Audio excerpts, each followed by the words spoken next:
आपके अपने चैनल हिंदी ज्ञान गंगा धारा में सभी मित्रों का स्वागत है। आज हम पढ़ेंगे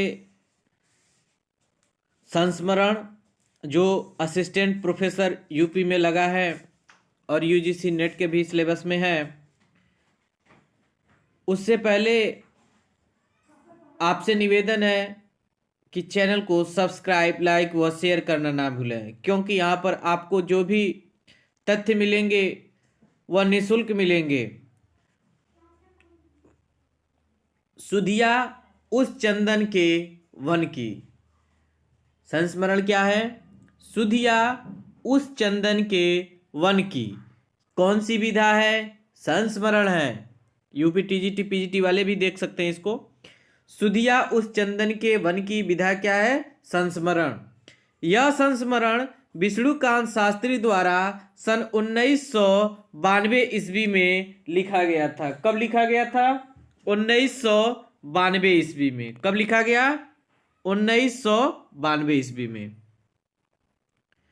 यह संस्मरण हीरानंद, सच्चिदानंद हीरानंद, ऊपर इधर उधर हो गया मैटर, इसको आप समझिए केवल। सच्चिदानंद हीरानंद वात्स्यायन अज्ञ और हजारी प्रसाद द्विवेदी के स्मृति में लिखा गया है। यह सुधिया उस चंदन वन का किसके स्मृति में लिखा गया है? अज्ञ और हजारी प्रसाद द्विवेदी के स्मृति में। किसने लिखा है? विष्णुकांत शास्त्री जी ने। कब लिखा है? 1992 ईस्वी में। सुधिया उस चंदन के वन की। यह पंक्ति गिरजा कुमार माथुर की है। ध्यान से दीजिएगा, क्योंकि आपका जब परीक्षा में पूछा जाएगा सुधिया उस चंदन वन की पंक्ति किसकी है, तो आप पंक्ति ध्यान देंगे नहीं और तुरंत लगा देंगे विष्णुकांत शास्त्री जी का। जबकि यह पंक्ति किसकी है? सुधिया उस चंदन के वन की यह पंक्ति है गिरजा कुमार माथुर की। यह काव्य पंक्ति किसकी है? गिरजा कुमार माथुर की। इसी नाम से गिरजा कुमार माथुर ने एक कविता भी लिखी है। उसी कविता को आधार बनाकर एक तरीके से कहा जाए, आप भूमिका जब पढ़ेंगे तो अब आपको पता चल जाएगा। इसकी भूमिका में विष्णुकांत शास्त्री जी ने, किसकी भी भूमिका में? सुधिया उस चंदन के वन की भूमिका में विष्णुकांत शास्त्री जी ने तुलसीदास के विषय में चर्चा की और उनकी निम्न पंक्तियां लिखे। किसी भी किताब की पहले भूमिका देखना चाहिए, भूमिका से ही 2-4 क्वेश्चन बन जाते हैं। अब जैसे ये भूमिका दिया है, अब इसी में ये पूछ सकता है कि किनकी पंक्तियां हैं। यही पंक्तियां दे देगा। कहें पद्माकर सुगंध की तरंग, जैसे पायो सत्संग फिर पाइबो। अब यही पंक्ति दे देगा उठा के कि ये पंक्तियां किस ग्रंथ से लिया गया है।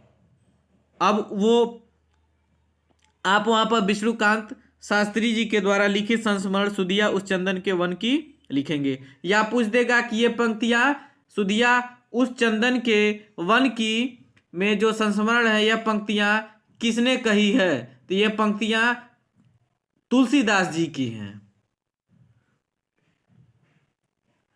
पूरा संस्मरण 12 अध्यायों में विभक्त है। सुधिया उस चंदन के वन की जो यह संस्मरण है वह कितने अध्यायों में विभक्त है? 12 अध्यायों में विभक्त है। 12 अध्यायों का हम क्रम से नाम देखेंगे। हो सके तो 12 अध्यायों का नाम याद कर ले, नहीं तो कम से कम आपको पहला अध्याय एवं अंतिम अध्याय का नाम याद होना ही होना चाहिए।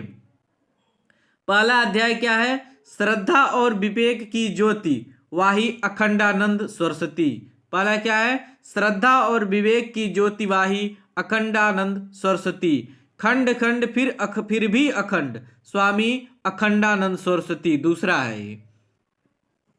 तीसरा है बुझ गया शिखा अमर महादेवी वर्मा। चौथा है आलोक हुआ अपनापन अज्ञे। फूल की पहचान सरस सुबास केवल हजारी प्रसाद द्विवेदी। फूल की पहचान सरस सुबास केवल हजारी प्रसाद द्विवेदी। ये 5वां अध्याय है, क्रम से लिखा गया है। छठवां क्या है?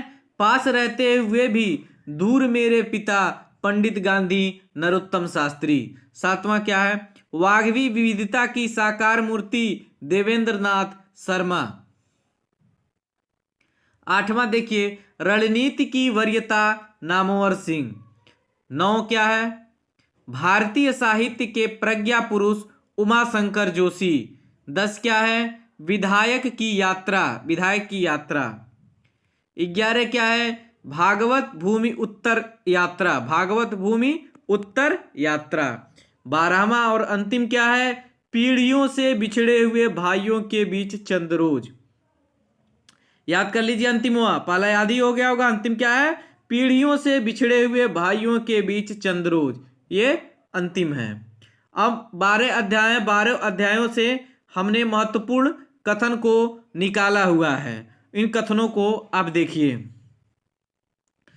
अध्याय 1 से पहला कथन है, चारों पुरुषार्थों में 7 साधन विषयक विपर्य रहित निश्चय को श्रद्धा कहते हैं। यह सभी साधनों में मूर्धन्य है।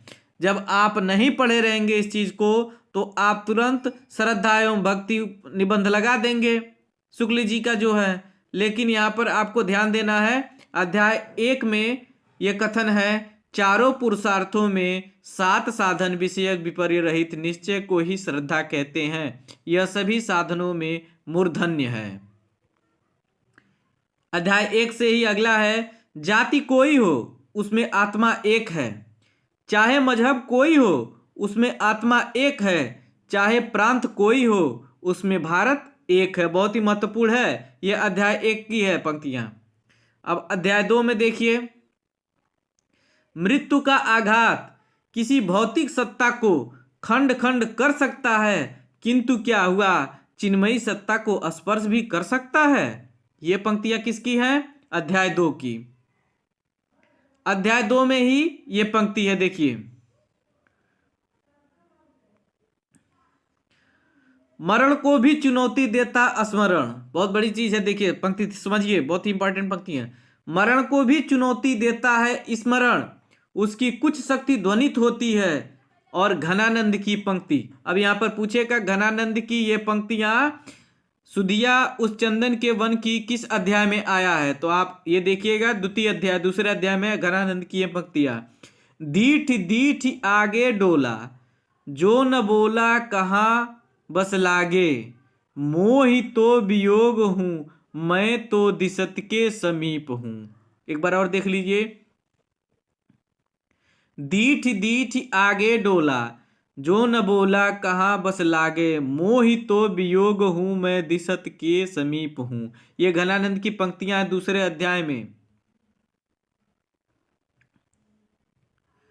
दूसरे अध्याय का ही है, तुलसी की पंक्ति का जिक्र जब बसंत कुमार बिरला के यहाँ पत्नी के साथ स्वामी जी का प्रवचन सुनने नवंबर 1974 में गए तब आता है। कौन सी पंक्ति है दूसरे अध्याय में तुलसीदास का, एक पंक्ति आप देखे थे भूमिका में, और दूसरी पंक्ति यहां पर देखिए, संत विशुद्ध मिलहि परी, राम कृपा करी चितवा हाई।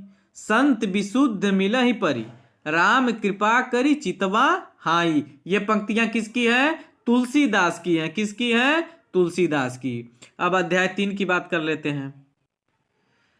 अध्याय 3 में महादेवी वर्मा की पंक्ति का ये जिक्र आता है, सुधि मेरे आगम की जग में सुख की सिहरन को खिली। ये काव्य पंक्तियां किसकी है, महादेवी वर्मा की हैं। किस अध्याय में आता है, तीसरे अध्याय में आता है, सुधि मेरे आगम की जग में सुख की सिहरन को खिली।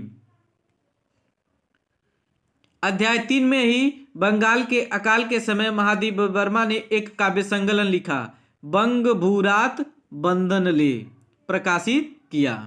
अब ये आएगा कि किस अध्याय में बंग भूरात बंदन ले महादेवी वर्मा का काव्य संकलन प्रकाशित हुआ, तो तीसरे में। या ऐसे ही यहीं से उठा के पूछ सकता है, बंग दूत रात वंदन ले किसके द्वारा लिखित है, तो किसके द्वारा लिखित है, महादेवी वर्मा के द्वारा लिखित है। महादेवी वर्मा की पंक्ति, रात का कैसा सवेरा है, पंख सारण चक्र से लिपटा सवेरा। यह पंक्ति किसकी है, महादेवी वर्मा का है। ये देख लीजिए, ये पंक्ति किसकी है, महादेवी वर्मा का है। रात का कैसा सवेरा है पंख सारण चक्र से लिपटा सवेरा। ये पंक्तियां किसकी हैं? महादेवी वर्मा की हैं। किस अध्याय से? तीसरे अध्याय से। महादेवी वर्मा की निर्गुण उपासिका होने पर तुलसी जी की पंक्ति, तुलसीदास जी की पंक्ति का जिक्र आता है द्वितीय पंक्ति में। यह पंक्ति किसकी है? तुलसीदास जी का। हिय निर्गुण नयनहि सगुन रसना राम सुनाम गनहु पुरात संपुट लसत तुलसी ललित ललाम। तुलसी ललित ललाम ये तुलसीदास जी का है। कितने अध्याय में आया है? तीसरे अध्याय में आया है। किसके परिप्रेक्ष्य में आया है? महादेवी वर्मा के निर्गुण उपासिका होने के परिप्रेक्ष्य में आया है। इस तरीके से आपका यह महत्वपूर्ण विधा संस्मरण सुधिया उस चंदन के वन की संपन्न होता है। चैनल को सब्सक्राइब, लाइक व शेयर करना ना भूलें। कल आपका डॉक्टर वासुदेव नंदन प्रसाद का तीसरा अध्याय आपको समक्ष प्रस्तुत किया जाएगा, तो चैनल को सब्सक्राइब, लाइक, शेयर करना न भूलें। आपका अपना साथी हिंदी ज्ञान गंगाधारा।